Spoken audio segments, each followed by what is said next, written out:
오늘 우리가 함께 살펴본 출애굽기 3장 1절에서부터 4장 17절까지는 총 5개의 문단으로 구성이 되어 있으며 모세가 이스라엘을 출애굽시킬 하나님의 종으로서 그리고 민족의 지도자로서 소명을 받는 내용이 기록되어져 있습니다. 3장 1절에서 10절까지의 말씀은 불이 붙었지만 불타 없어지지 않는 그 떨기나무 가운데 임재하신 하나님께서 이제 모세를 통해서 이스라엘 백성들을 출애굽시켜서 가나안 땅으로 인도하실 것임을 말씀하는 내용이 기록되어져 있습니다.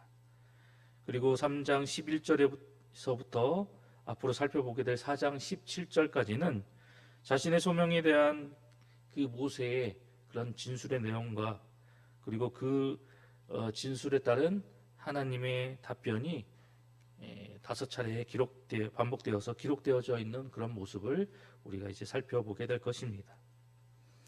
오늘 본문은 이 미디안 땅에서 40년 동안 장인 이드로 아래서 양치기로서의 생활을 하면서 기나긴 연단의 세월을 보내던 이 모세를 이제 이스라엘 민족을 출애굽시킬 민족의 지도자로서 부르시는 장면이 기록되어져 있습니다. 이제 이스라엘 백성들을 애굽에서 구원시켜낼 때가 이르게 되자 하나님께서는 이 미디안 땅에서 양치기로서 생활하고 있던 그 모세를 부르시고 그를 사용하시고자 하셨습니다.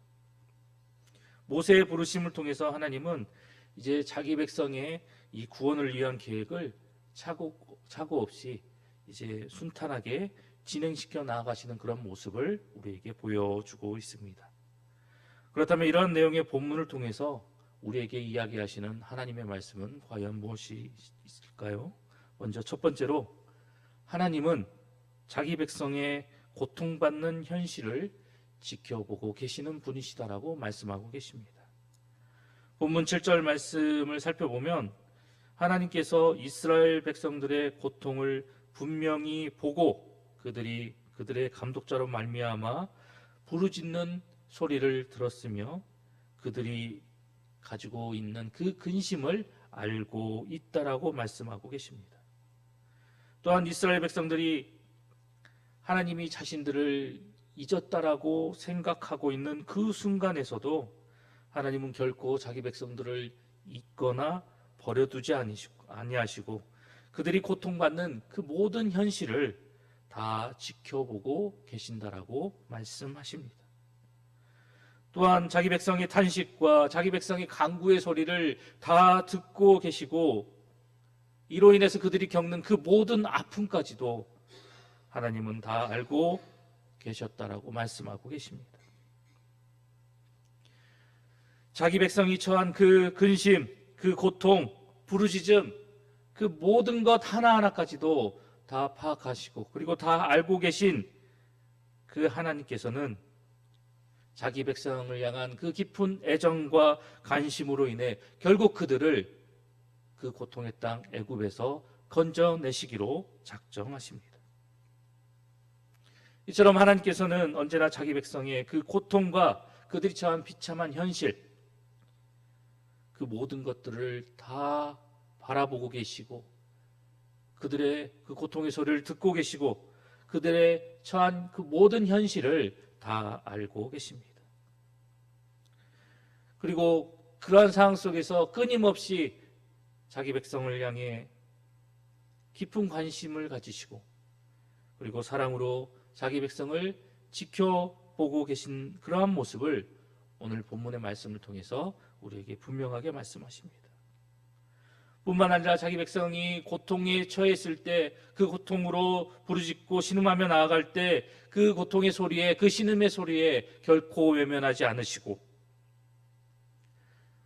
그 세밀한 그 아픔의 소리까지도 하나님은 귀 기울여 주시고 들어주시며 자기 백성을 그 고난의 자리에서 그 아픔의 자리에서 환난의 자리에서 건져주시는 인내의 하나님이심을 오늘 분명하게 우리에게 말씀하고 계십니다.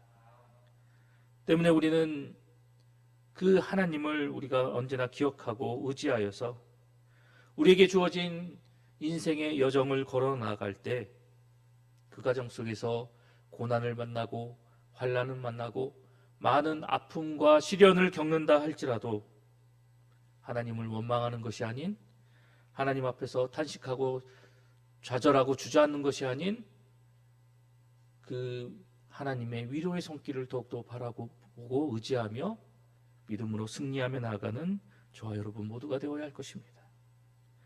내가 주의 인자하심을 기뻐하며 즐거워할 것은 주께서 나의 고난을 보시고 환난 중에 있는 내 영혼을 아셨다라고 고백하는 시편 기자처럼, 비록 우리가 환난을 겪고 아픔을 겪고 시련을 겪는다 하더라도 그 고난 뒤에, 그리고 그 아픔 뒤에서 언제나 불꽃 같은 눈으로 우리를 지켜봐 주시고 우리의 모든 고난과 아픔을 다 아시고 그 모든 것들을 감싸 안아 주시기 위해, 위로해 주시기 위해, 우리를 환난 가운데서 건져 주시기 위해서 언제나 우리를 바라보시고 지켜봐 주시는 그 하나님을 우리가 언제나 의지하고 소망하면서 그 하나님께 모든 것을 해결해 달라고 간구하고 기도하며 나아가는 저와 여러분 모두가 되어야 할 것입니다.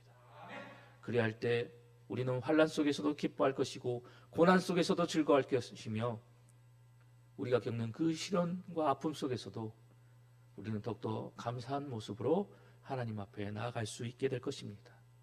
이러한 모습이 오늘 여러분의 모습이 되시기를 간절히 소망합니다.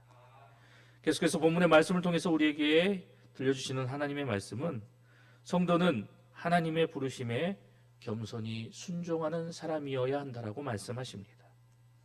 본문 11절 말씀을 살펴보면 하나님의 부르심에 모세는 내가 누구이기에 바로에게 가며 이스라엘 자손을 애굽에서 인도하여 내리까라고 반문하는 모습을 보여줍니다.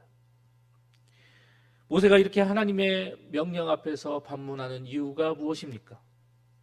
그것은 바로 자신의 무능력함과 자신의 부족함을 알고 있었기 때문입니다. 그렇기 때문에 하나님의 부르심과 소명이 있었지만 그 앞에서 정중히 거절하는 모습을 보여주고 있습니다. 그런데 오늘 이 본문 속에서 이러한 모세의 모습은 40여 년 전의 이 모세의 모습과는 확연하게 달라진 모습이었습니다. 모세는 장인 이드로 밑에서 40년 광야 생활을 하면서 자신의 부족함과 그리고 자신의 무능력함을 절실히 깨닫게 됩니다. 현재 그는 평범한 한 사람의 목자에 불과했습니다. 그런 그가 하나님의 말씀과 같이 애굽 왕 바로에게 가서 이스라엘 백성들을 풀어주라고 요구하는 것은 인간적인 기준과 상식으로 바라봤을 때 지극히 어리석고 매우 무모한 그런 모습이었습니다. 더군다나 40여 년 전 자신이 왕자의 신분으로 있었을 때에 자기에는 힘이 있다고 생각했고 자기에게는 능력이 있다라고 생각해서 자신의 힘을 가지고, 자신의 능력을 가지고 자신이 처한 그 현실을 해결해 보려고 했지만 모세는 매우 큰 실패를 경험하게 되었습니다. 이런 모든 것을 종합적으로 유추해 볼 때 자신의 모습을 직시하고 자신의 현실을 바라보면서 자신에게 주신 그 하나님의 소명을 거절한 것은 매우 지혜로운 모습이다라고 말할 수도 있을 것입니다. 그런데 여기서 모세가 한 가지 간과한 것이 있습니다. 그것이 무엇입니까? 그것은 바로 자신을 부르신 이가 어떤 분이신지를 모세는 깨닫지 못하였던 것입니다. 오늘 이 본문의 말씀을 통해서 모세를 부르신 이가 누구이십니까? 그분은 바로 전지전능하신 하나님이십니다. 인간적인 생각과 기준으로 본다면 내세울 것 없고 잘난 것 없고 보잘것없는 이 평범한 목자에 불과한 모세가 이스라엘 백성들을 당시 강대국이었던 그 애굽에서 출애굽시킨다라는 것은 불가능에 가까운 일이었습니다. 그러나 역사의 주관자이시며 모든 것을 당신의 뜻대로 하실 수 있는 그 하나님의 입장에서 볼 때 이스라엘 백성들을 출애굽시킨다는 것, 그것은 너무나 쉽고 간단한 일이었습니다.